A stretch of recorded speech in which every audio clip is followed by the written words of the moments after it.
Bien, seguimos avanzando. El Ministerio de Salud ha confirmado la presencia de este famoso mosquito, Aedes aegypti. Un mosquito que desgraciadamente es el transmisor o el portador o vector, como se dice técnicamente, de enfermedades como el dengue, entre otras, la fiebre amarilla. Y bueno, esto fue encontrado en el Aeropuerto Internacional de Santiago. Estamos en contacto con Bárbara Hot, jefa de la Oficina de Zoonosis y Control de Vectores del Ministerio de Salud. Bárbara, ¿cómo está? Gracias por acompañarnos. Buenos días. Buenos días. A ver, ¿qué tan novedoso es el hallazgo de este mosquito acá en Chile? No es tan novedoso, lamentablemente. Ya tenemos presencia en el continente de este vector desde el año 2016. Apareció por primera vez después de que lo habíamos erradicado en los años 60 y aparece gracias a la pesquisa que se hace por vigilancia y fue en la región de Arica y Parinacota. Sí, recuerdo que se tomaron algunas medidas. Bueno, estos mosquitos sobre todo pululan en las zonas más húmedas, en los lugares donde queda agua depositada. Es complejo. Bueno, nuevamente se presenta. ¿Esto significa de inmediato un riesgo que traiga este mosquito las distintas patologías de las cuales hemos hablado que transmite? Bueno, ahí hay que ser bien reservado respecto a las predicciones que uno puede hacer, porque este mosquito no nace infectado de estas enfermedades, Claro. ¿ya? Tiene que también infectarse y eso lo hace picando a una persona que ya tiene estas enfermedades como el dengue, el Zika, el chikungunya y la fiebre amarilla. Entonces, nuestro país ha sido capaz de controlar que no se transmitan estas enfermedades dentro del país, a pesar de tener presencia del vector. Eso es algo que es muy destacado a nivel internacional, dado que cuando llega el vector a los países, rápidamente, en no más de 2 años, comienza la circulación de estos virus. En cambio, acá en Chile llevamos ya 10 años con el vector presente, sin embargo, las estrategias de control han impedido que se establezcan poblaciones grandes que vivan en las ciudades. Solo tenemos hallazgos puntuales del vector que son controlados inmediatamente por las Seremis de Salud gracias al sistema de detección del vector. Este sistema funciona con dispositivos de captura que son ovitrampas y con inspecciones domiciliarias que hacen los funcionarios de la Seremi dentro de las casas. Bárbara, perdón, pero me parece interesante, yo no lo sé. ¿Cómo se detecta un insecto tan pequeñito en el aeropuerto? Me parece interesante conocer el sistema. Es un mosquito Sí. chiquitito, es como un zancudito. O sea, ¿cómo se dieron cuenta que en el aeropuerto estaba este bicho? Le agradezco mucho su pregunta porque eso me permite también destacar la labor que hacen las Seremis de salud. Efectivamente, es buscar una aguja en un pajar. Los huevos de este mosquito son más pequeños que un grano de arroz. Sin embargo, nuestros funcionarios del programa en las regiones donde funciona son capaces incluso de detectar huevos en los recipientes con agua. Se hace una búsqueda muy intensiva. Cada año tenemos más de 60.000 inspecciones domiciliarias y de ovitrampas buscándolo, ¿ya? Además, hay algo que es muy importante, que es la vigilancia comunitaria. La vigilancia comunitaria es aquella que hace la propia comunidad en base a la información que se le entrega permanentemente. Entonces, nuestros funcionarios y funcionarias no solo pesquisan al vector en terreno buscándolo en los sitios que son más apropiados para su hábitat, sino que también la comunidad recibe información, recibe capacitaciones, charlas, hay escuelas de gestores comunitarios. Con todos esos esfuerzos, la comunidad participa y es un socio estratégico para la detección del vector. De hecho, ahora en el aeropuerto fue un funcionario que trabaja en las dependencias del aeropuerto quien alertó a la Seremi de Salud, capturó el zancudo y dio aviso. Además, le sacó una fotografía. Así que tenemos muy buenos aliados dentro de la comunidad para encontrar este vector, ya que le gusta vivir dentro de los domicilios, dentro de los establecimientos y no tenemos ojos en todas partes. Claro, ahora, ¿qué características tiene como para diferenciarlo de un zancudo u otros insectos que acá tenemos frecuentemente? ¿Se puede diferenciar? ¿Es fácil notar las características distintas? Si uno tiene un tiempo para observarlo y una luz adecuada, por ejemplo, cuando se posan en una superficie, uno inmediatamente va a ver que es de un color más negro que los zancudos que tenemos en Chile y tiene franjas blancas, es decir, tiene las patitas rayadas, el zancudo rayado, le dicen en algunas partes. Entonces, si uno ve un zancudo negro con las patas rayadas, es importante avisar, ya con estas marcas blancas. Eh, Hay que tener también una distinción importante. En otros países se le llama mosquito a los zancudos. Por eso muchas veces se habla de enfermedades transmitidas por mosquitos y la comunidad se imagina algo más pequeño que un zancudo. Pero no, tiene las mismas características que un zancudo, el común que estamos acostumbrados, pero es negro con las rayas blancas. Mira, preguntas básicas, pero en una de esas también pueden servir. Bueno, hay personas que son súper alérgicas, entonces que toman mucha precaución cuando hay presencia de zancudos y este tipo de insectos. Y hay productos que son de fácil acceso y que funcionan relativamente bien. Estas tabletas eléctricas que se enchufan para espantar a los zancudos u otros productos de esa naturaleza. ¿Ese tipo de producto sirve para ahuyentar este tipo de insectos, en este caso el Aedes aegypti? Sirven, efectivamente, hay de distintas intensidades y de distintas eficacias. Los repelentes también son indicados cuando son zonas de mucho zancudo. Sin embargo, no son productos que sea adecuado estar usándolos todos los días. Ya son para situaciones particulares, en el verano, cuando uno va a la playa. Es decir, lo mejor es no darle el hábitat que necesita este zancudo para reproducirse. ¿Cómo se hace Entonces, eso? si yo en mi casa o en mi entorno, los vecinos, no tenemos recipientes con agua disponible que no estén tapados, el zancudo no va a querer estar ahí porque no tiene dónde poner huevos, que es su principal objetivo de vida, es reproducirse y alimentarse. Para reproducirse necesita estos contenedores con agua, que pueden ser de cualquier tamaño, y además alimentación que se la damos nosotros. Es muy importante recalcar ahí que, por ejemplo, los bebederos de los animales, los platos para las mascotas, yo digo, no puedo no tener ese contenedor con agua disponible para mi mascota. Sí se puede tener siempre y Sí, cuando perdón, sea de... Bárbara, te entró un llamado, a ver si lo puedes cortar para poder seguir escuchándote, porque ahí sí, ya.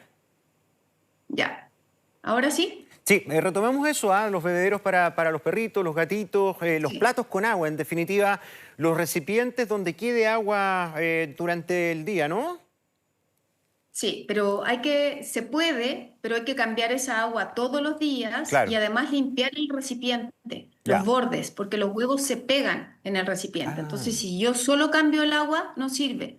Lo mismo que el recipiente que más encontramos como positivo con huevos de este vector son aquellos que las personas usan para tener plantas esperando que les salgan raíces. ¿Ya? Esos son, porque además eso tiene todas las condiciones. Entonces sí se pueden tener, pero se deben cambiar habitualmente. Eso quiere decir cada 2 o 3 días esa agua hay que cambiarla y limpiar el recipiente. ya. Buen tip, buen tip. Lo otro, a ver, si los perros, las mascotas, pueden ser, transformarse también en un vector de estas enfermedades. Por ejemplo, si el mosquito los pica, ¿pueden también los animalitos transmitirnos esta enfermedad? No, no Ya. tienen esa capacidad, pero sí sirven de alimento para los zancudos. Entonces, las mascotas también se ven afectadas con una picada. Uno sabe lo que significa esa picazón o esa reacción alérgica, ellos también son sensibles. Entonces, si yo no tengo estos zancudos en mi casa o en mi entorno, no solo me protejo a mí, sino que protejo a mis mascotas de tener reacciones en la piel, pero ellos no pueden infectarse con estos virus y transmitírselo a las personas. Ya. Lo otro, a ver, ¿se ha detectado algún caso de las enfermedades que transmite este mosquito acá en Chile? Fiebre amarilla, por ejemplo, o el dengue. Sí, el sistema de vigilancia que cuenta el país es bastante robusto. Tenemos una vigilancia en todo Chile. Eso quiere decir que todos los establecimientos de atención de salud, clínicas, consultorios, hospitales, están atentos a la atención de salud de personas que son viajeros o bien que tienen fiebre y que no se le encuentra un origen. Ya todos esos son sospechosos. Entonces, el sistema está activo permanentemente y lo que detecta generalmente son casos importados. ¿Ya? Nunca en Chile, después del año 60 en que se erradicaron estas enfermedades, se ha detectado un caso que sea autóctono, es decir, que se haya infectado acá en el país. Si es que hubiera alguna persona que tiene algún síntoma distinto a raíz de una picada o algún rastro, ¿no?, en la piel, ¿hay algún tipo de sintomatología que la persona pueda advertir para sospechar de la picada de este mosquito? Sí, bueno, este grupo de enfermedades tiene distintos síntomas, ya Ya, tienen algunas diferencias entre cada una, pero algunas de las que son comunes es la fiebre, fiebre alta, ya. es el dolor de cabeza.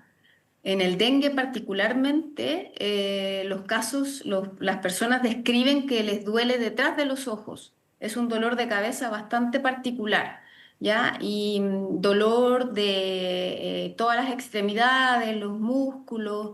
Es parecido a la sensación de tener una gripe fuerte, ya sin síntomas respiratorios. No, no tiene tos, no tiene ya, así que náuseas, vómitos, pero lo más frecuente es la fiebre y mucho dolor de cabeza y dolores musculares. ¿Hay tratamiento para este tipo de enfermedades que transmite este mosquito, no? El tratamiento principalmente es paliativo, lo que quiere decir que yo trato el dolor de cabeza, la deshidratación que puede ocurrir y además monitoreo el estado de las personas en cuanto a sus parámetros sanguíneos, pero no hay un tratamiento específico. ¿Es muy peligrosa la enfermedad? En cuanto a la letalidad, que es lo que uno como epidemiólogo mide para saber qué tan grave es una enfermedad o cuáles son las consecuencias que provoca después de uno tenerla, la letalidad son bajas, ya estamos hablando de 0,01%. Sin embargo, el dengue tiene una manifestación que es llamada dengue grave. Ya.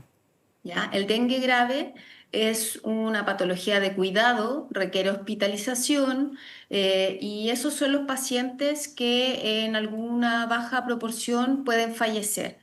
Entonces, lo importante ahí es que, sobre todo cuando uno ha ido a países en donde circula la enfermedad y presenta estos síntomas, cuando uno concurre al establecimiento de salud, si es que está en nuestro país, avisar que viene de viaje, avisar del país en donde estuvo, así que podría llegar a ser muy grave. Son muy conocidas estas enfermedades porque cuando hay brotes son muchos el número de casos. Entonces satura a la red asistencial. Y ese es el gran daño en magnitud que provocan las enfermedades, porque así como lo vivimos con la pandemia, cuando hay una carga sanitaria por una enfermedad en particular, eso genera Claro. muchos costos para el sistema sanitario, para las otras enfermedades que no puede atender. Entonces los brotes de dengue son muy grandes y en muy poco tiempo. Entonces nosotros como país, por eso tratamos estos hallazgos como una emergencia. Somos el único país de Sudamérica que ha logrado controlarlo, que lo tiene presente y que no tiene las enfermedades. Y como yo le digo, nuestros funcionarios y funcionarias con una linterna dentro de las casas, debajo de la cama, dentro de los muebles, lo buscan y así es como se encuentra. Lo buscan en todos los contenedores de agua que están en las casas sin tapa, encontrar una larva de este mosquito o encontrar un adulto y capturarlo es una tarea muy compleja. Sin embargo, contamos con además un sistema informático donde se registra cada una de las actividades y todo eso ha sido muy destacado por la Organización Panamericana de la Salud para nuestro país, porque el logro de 10 años de que volvió el vector al país y no tener enfermedades gracias al sistema robusto de vigilancia y de control. Claro, finalmente, Bárbara, como estamos en época de vacaciones, ¿cuáles son los países de nuestra región en los cuales hay que tener más ojo con este tipo de riesgo y presencia de este insecto? Mire, mencionar uno en particular, la verdad es que yo creo que para esta época no tiene mucho sentido, porque Sudamérica tiene en todos los países Ya. y la circulación de las patologías también está en todos los países. Entonces la recomendación es que si uno va a viajar dentro de Sudamérica a cualquiera de los países que componen nuestro continente, es importante tomar precauciones como el uso de repelente, idealmente usar los repelentes que venden en el país que uno visita, seguir las indicaciones de aplicación que tenga el repelente, usar manga larga y pantalones largos en los horarios en que más les gusta picar a este mosquito, que es al amanecer y al atardecer. Esa es una recomendación un poco difícil, uno lo sabe porque son países normalmente con temperaturas altas, pero el repelente más las medidas que yo pueda tomar, que son físicas, para aislar mi piel del contacto con el vector. Esas son las medidas que uno puede tomar estando en otros países. Y por supuesto, al regreso, si es que yo presento fiebre, dolores musculares de cabeza, consultar inmediatamente y reportar el viaje a la persona que lo esté atendiendo. Perfecto. Bárbara Hot, muchísimas gracias por acompañarnos esta mañana. Que tenga buen día. Gracias a usted. Gracias.